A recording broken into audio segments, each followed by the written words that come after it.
Imagine que sua família vive no mesmo lugar de geração em geração. Você e sua família se orgulham das edificações, das ruas, das pessoas, de toda a história que faz parte da sua cidade. Agora imagine que de vez em quando, a cada 10 ou 20 anos, um novo governante é anunciado. E de repente espera-se que você seja leal a um rei novo de um país distante.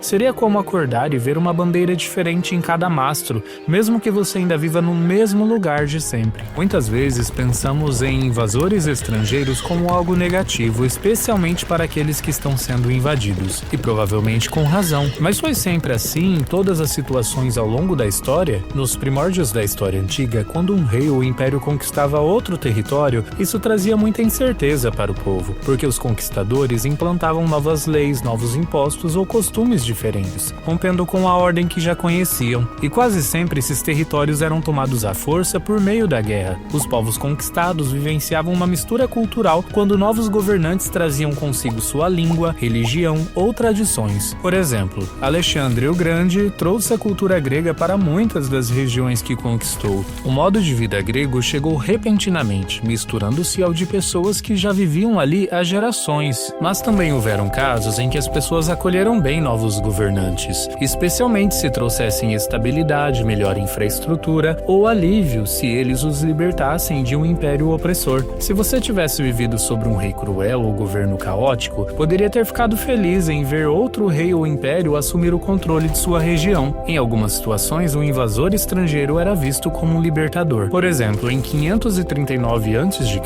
o rei persa Ciro o Grande conquistou a Babilônia e pôs fim ao Império Neobabilônico. Os babilônios oprimiam muitos povos, incluindo os judeus, que haviam sido exilados após a destruição de Jerusalém. O rei Ciro permitiu que os judeus retornassem à sua terra e reconstruíssem o templo em Jerusalém. Por isso, muitos o celebram como um libertador, e suas políticas de tolerância religiosa e respeito à autonomia local fizeram com que o domínio persa fosse geralmente bem recebido. Um exemplo mais recente e conhecido foi a entrada das forças aliadas na Europa, ocupada pelos nazistas durante a Segunda Guerra Mundial. Pessoas em países como França, Bélgica e Holanda viam os aliados como libertadores. O fim de políticas severas, como o trabalho forçado ou a repressão às liberdades, foi muito bem-vindo. Os soldados aliados foram recebidos com comemorações e sua presença ajudou a reconstruir e estabilizar a Europa após a guerra. Mas é interessante imaginar como deve ser complicado viver em uma situação em que no fundo você deseja que um estrangeiro invada seu país.